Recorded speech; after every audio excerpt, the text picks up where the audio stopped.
Volví del cementerio arrastrando los pies, con un frío metido en los huesos que no venía del viento. La misa fue breve. Apenas 4 sillas ocupadas y un cura que ni pronunciaba bien el nombre de mi hijo. Andrés merecía algo más, pero ni Macarena lo permitió. Dijo que era mejor algo íntimo. Lo íntimo, según ella, era esconderme en la última fila y no dejarme hablar. Me acerqué al portal con el abrigo empapado y el alma hecha trizas. Al meter la llave, no giró. Lo intenté una vez, 2, hasta que vi la pegatina nueva en la cerradura. Bajé la mirada, pegada a la puerta, una nota escrita con rotulador negro. Esta ya no es tu casa. El portero me miró desde su garita. Salió con cautela y me dijo, sin levantar la voz: lo siento, doña Águeda. Macarena vino esta mañana con un cerrajero. Dijo que usted ya no vivía aquí. ¿Y mis cosas? Las dejó junto al contenedor. Corrí, si es que a mis años se puede correr, hasta la parte trasera del edificio, y ahí estaba mi vieja maleta verde, rota por una esquina, cubierta de una bolsa negra, entre montones de cartón mojado y cáscaras de fruta. La abrí temblando. Allí dentro, entre un jersey de lana y una foto de bodas amarillenta, estaba la libreta de ahorros que compartí con mi marido durante más de 3 décadas. Pero al abrirla, algo se me descolgó dentro del pecho. El saldo estaba en 0. Revisé los movimientos. Había un traspaso reciente, a nombre de Macarena Bustelo. La última página mostraba una dirección distinta, y en letra pequeña, un cambio de titularidad.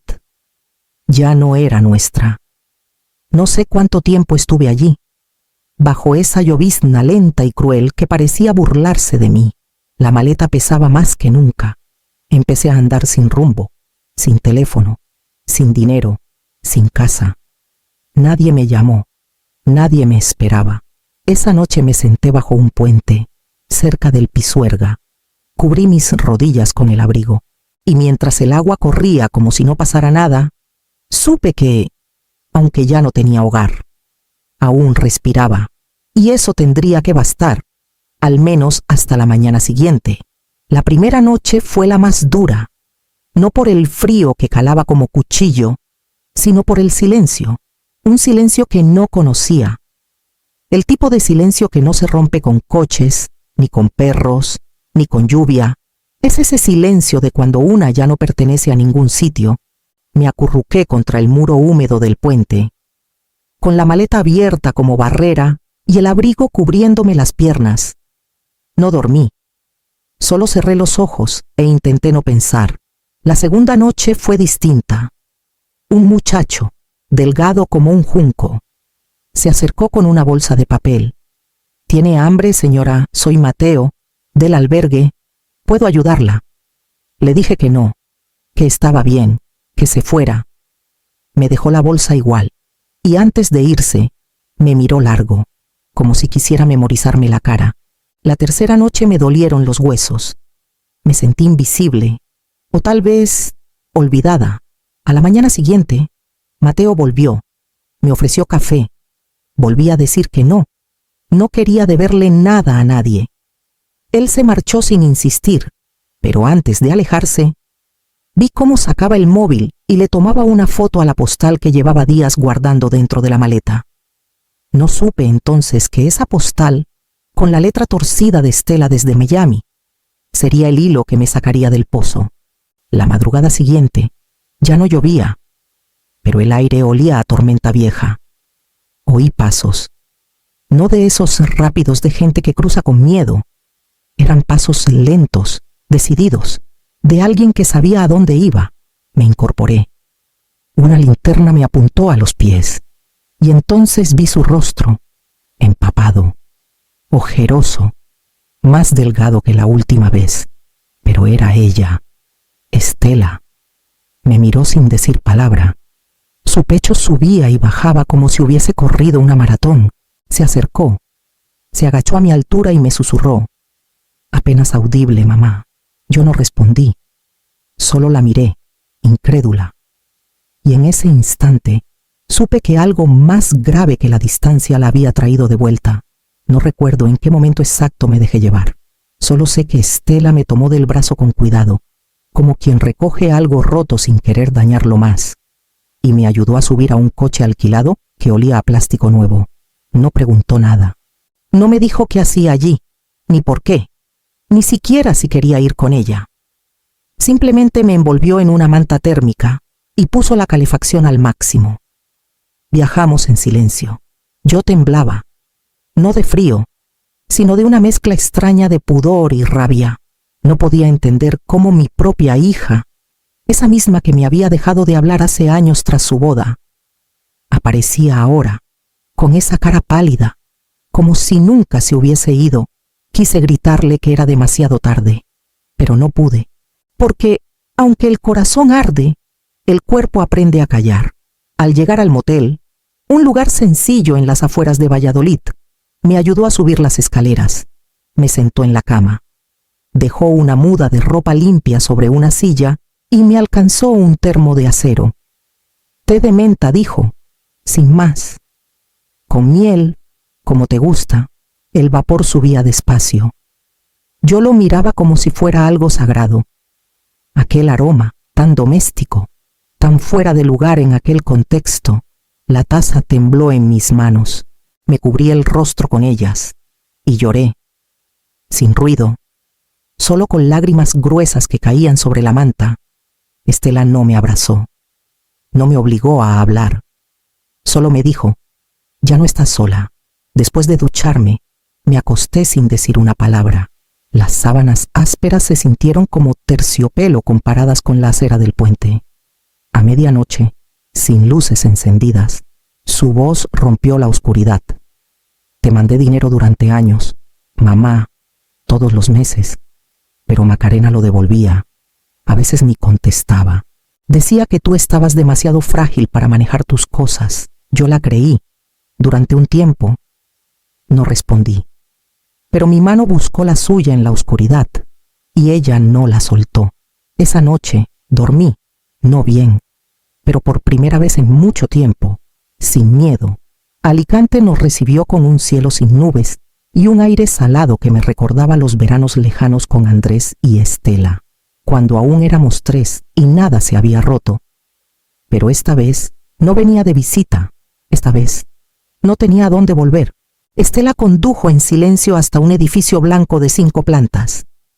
Frente al paseo marítimo, entramos por una puerta acristalada y subimos en ascensor. Al llegar al 5º piso, me entregó un llavero con un pequeño colgante en forma de ancla. Piso 5B, dijo con voz tranquila. Está a tu nombre. Todo en regla. Yo no supe qué decir. Sentí que el peso del llavero en mi mano era más de lo que podía sostener. Dentro, el apartamento estaba completamente amueblado, paredes crema, cortinas azul claro, un sofá impecable y al fondo, un balcón abierto al Mediterráneo. Me acerqué al ventanal y vi las olas romperse contra la orilla. Todo era hermoso, ordenado, limpio. Demasiado. Estela, esto es, no terminé la frase. Ella ya estaba abriendo una carpeta negra sobre la mesa del comedor. Me señaló un documento. Aquí tienes el extracto de tu nueva cuenta. Fondo personal, a tu nombre, sin hipoteca, sin condiciones. Me incliné para ver la cifra. $6 millones. Casi se me detuvo el corazón. No entiendo. ¿Por qué ahora ella no dudó? Porque alguien intentó robarte lo que no le pertenece y no va a parar. Me volví hacia ella, esperando más, alguna explicación, un nombre, pero se limitó a mirarme con una seriedad que no le conocía. Esto no es caridad, mamá añadió en voz baja. Es reparación. La palabra se me clavó por dentro. Reparación. Como si el daño ya estuviera asumido. Como si el dolor fuese un hecho consumado. Me senté en el borde del sofá, aún con las llaves en la mano, y miré hacia el mar. Sentí gratitud, sí, pero también una inquietud nueva. Algo en la manera de hablar de Estela me hizo entender que esto no era un simple acto de amor. Era el principio de algo que ella aún no se atrevía a nombrar. Una semana después de llegar a Alicante, Cuando por fin empezaba a respirar sin sobresaltos, alguien tocó el timbre. No esperaba visitas. Estela estaba en Valencia por trabajo y yo acababa de preparar una infusión. Al abrir, lo primero que vi fue un ramo de lirios envueltos en papel celofán barato. Luego, la sonrisa. Macarena, Águeda dijo como si nada. Solo quiero enmendar lo ocurrido. Me quedé paralizada. Parecía tranquila, vestida con un conjunto beige, demasiado informal para un viaje largo. En su tono no había rastro de disculpa sincera, solo una cortesía afilada. Dudé un instante y la dejé pasar. Entró como si conociera cada rincón. Paseó la mirada por el salón. Tocó el respaldo del sofá. Luego se detuvo junto a la ventana. Bonito lugar. ¿Te lo compraste tú o fue Estela? No respondí. Ella dejó las flores sobre la mesa del comedor y se sentó sin pedir permiso. Mira, no vengo a discutir. Todos cometemos errores. Yo estaba pasando un mal momento, ¿y tú? Bueno, tú también. Asentí con la cabeza, aunque no sabía por qué. Tal vez por costumbre, tal vez por miedo. ¿Sabes que el banco de la esquina trabaja con cuentas en dólares?, comentó de pronto.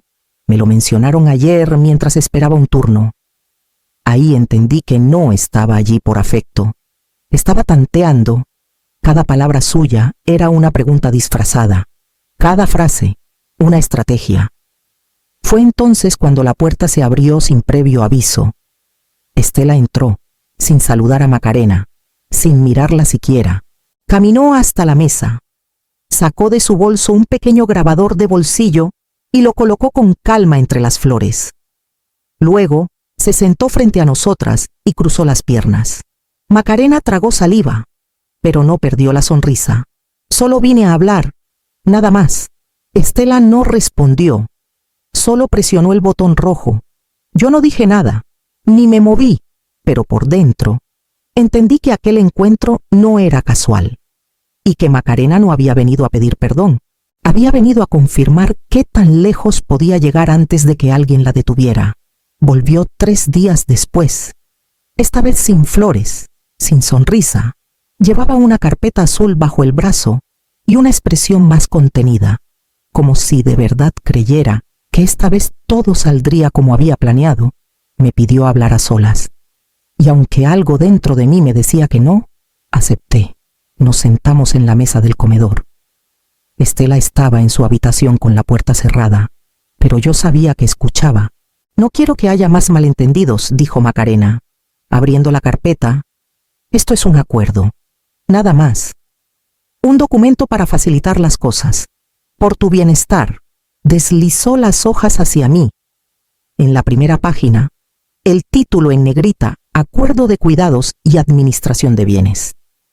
Me explicó con tono dulce, casi maternal, que así ella podría encargarse de mis citas médicas, de los pagos, de proteger mis intereses si alguna vez llegabas tú a necesitar ayuda.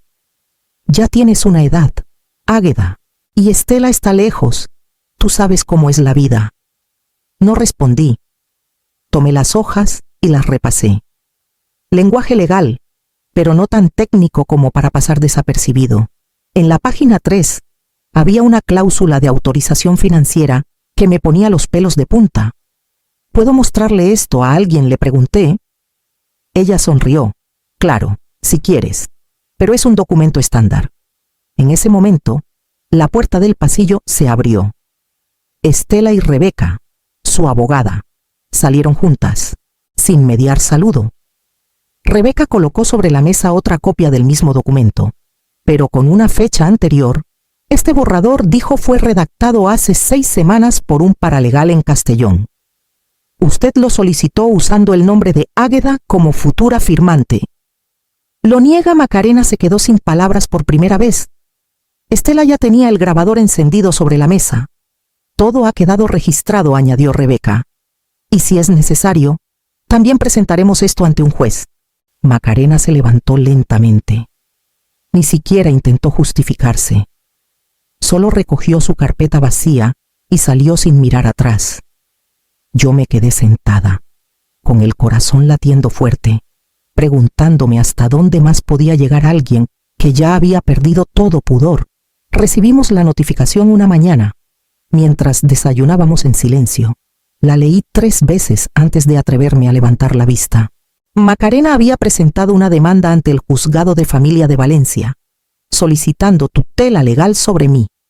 En el escrito, afirmaba que sufría de demencia senil y que ya no estaba en condiciones de gestionar mis bienes ni mi salud. Me quedé sin palabras. Estela apretó los labios, tomó el teléfono y llamó a Rebeca sin consultarme. 3 días después, teníamos cita con el juez. El viaje a Valencia se me hizo largo. No por la distancia, sino por el peso del desprecio. Que alguien que una vez me llamó mamá usara mi edad como arma legal me resultaba más cruel que todas las humillaciones anteriores juntas. Entré a la sala con la cabeza alta, del brazo de Rebeca. Había dormido mal, pero me vestí con cuidado. Quería parecer lo que soy, una mujer entera. Macarena llegó con un traje oscuro y expresión dolida.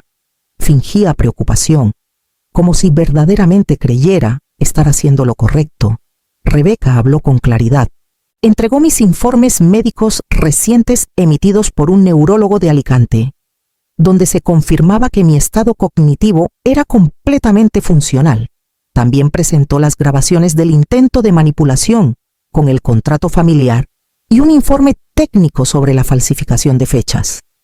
El juez revisó los documentos sin prisas, pero fue su asistente quien pidió la palabra y señaló un detalle. El sistema fiscal había recibido una solicitud reciente para cambiar mi domicilio fiscal, sin mi firma, a una dirección de Castellón. Había una copia del formulario y, con ella, un correo electrónico vinculado a Macarena. El juez levantó la ceja, miró a Macarena y le preguntó si deseaba mantener su solicitud de tutela. Ella balbuceó algo sobre intención de proteger. La audiencia no duró mucho más. El juez desestimó la demanda y remitió el caso a Fiscalía por posible intento de fraude. A la salida, respiré hondo. Estela me tomó de la mano sin decir nada, y por primera vez sentí que no solo había recuperado mi voz, también había empezado a recuperar mi dignidad. Volvimos de Valencia más ligeras, aunque con una cicatriz nueva en el alma. El juez había denegado la tutela, sí, pero más allá del alivio legal, lo que me dejó el proceso fue una comprensión cruda. No toda traición deja rastro visible, pero sí lo suficiente como para no confiar nunca más en ciertos lazos. Estela, con su habitual manera de convertir el dolor en acción, me propuso fundar algo juntas. Lo llamó la Fundación Herrera, con mi apellido de soltera, como un gesto de raíz limpia. La idea era sencilla, pero poderosa: brindar apoyo legal, emocional y logístico a mujeres mayores que, como yo, habían sido engañadas por sus propios familiares. Nos entregamos al proyecto con una energía que hacía tiempo no sentía. Dimos entrevistas, hicimos convenios con centros comunitarios, contactamos a abogadas y psicólogas dispuestas a colaborar. Por las tardes, tejíamos ideas entre tazas de té, como si estuviésemos bordando un escudo invisible para tantas mujeres que aún no sabían cómo defenderse. Una mañana de domingo, al abrir la puerta para regar las macetas del balcón, me encontré con una orquídea blanca en un jarrón de cristal. No tenía tarjeta, solo el envoltorio discreto de una floristería que no reconocí. La llevé al comedor. Algo inquieta, Estela llegó minutos después. Se detuvo en seco al verla y, sin decir palabra, sacó su móvil y una pequeña linterna que guardaba en el bolso. Examinó el jarrón con precisión quirúrgica. Luego, con unas pinzas, extrajo un pequeño objeto del fondo, una microcámara. Nos miramos en silencio. Estela encendió su portátil, conectó la cámara y empezó a rastrear. Su rostro se tensó al comprobar lo que temía el dispositivo había estado transmitiendo. No me alteré, no grité. Solo me senté en el sillón y observé el mar por la ventana. Que intentaran espiar mi vida ya no me sorprendía. Pero esta vez no me encontrarían vulnerable. Esta vez sabían que no estaba sola, porque aunque vigilaran mis pasos, Había algo que nunca podrían tocar la fuerza que recuperé el día que dejé de tener miedo. No habían pasado ni 2 semanas desde lo de la orquídea, cuando se presentó en el edificio un tal Paul Gómez, notario de confianza según dijo, con una sonrisa educada y un maletín de cuero negro. Afirmó que venía a ofrecerme una revisión gratuita de mi plan patrimonial, dada mi edad y mi reciente exposición mediática. Le ofrecí asiento en el salón, pero algo en su tono me pareció excesivamente calculado. No mencionó a Macarena ni una sola vez, pero dejó caer comentarios como quien siembra cizaña. A veces, las fundaciones pueden complicar mucho la gestión directa de los bienes. La familia siempre debe estar presente en las decisiones importantes. Le pedí que me dejara su tarjeta. Salió por la puerta tan cortés como había llegado, pero su amabilidad tenía algo de cartón mojado. Rebeca, siempre previsora, me había pedido que notificara cualquier intento de contacto de terceros con credenciales jurídicas. Le envié una foto de la tarjeta apenas Paul salió del edificio. 1 hora más tarde, recibí su llamada. Ese hombre trabaja en el despacho de una vieja conocida mía, dijo con frialdad. Pero no te preocupes. Lo tenemos grabado entrando en un coche con Macarena esta mañana. Ya tengo las imágenes. El portero fue muy diligente. Me senté, exhalando despacio, no por miedo, sino por una mezcla de pena y asombro. A estas alturas, aún pensaba que podía salirse con la suya. ¿Crees que intentará algo más?, pregunté. No tiene nada que ganar, respondió Rebeca. Todo está a nombre de la fundación. Lo firmaste tú, en plenas facultades, con 3 testigos. Cualquier intento de impugnación solo la hundirá más. Colgué y caminé hasta la terraza. El aire olía a sal y a otoño. Cerré los ojos. Había donado la casa, el terreno en Valladolid, incluso la cuenta en dólares que Estela me abrió. Todo estaba a salvo, no solo de Macarena, sino también de mi propia debilidad, porque aprendí que protegerse también es amar, y que a veces decir esto ya no me pertenece es la forma más firme de recuperar el control. Esa tarde, el salón principal de la Casa de Cultura de Alicante estaba más lleno de lo habitual. Sillas plegables ocupaban hasta los pasillos, y el murmullo de voces femeninas de distintas edades creaba un eco cálido, como si la memoria de todas nosotras flotara en el aire. Era la primera jornada pública organizada por la Fundación Herrera, y yo, quien lo habría dicho hace apenas unos meses, era la oradora principal. Estela me acompañó hasta el pequeño escenario. Rebeca se encargaba de los medios al fondo.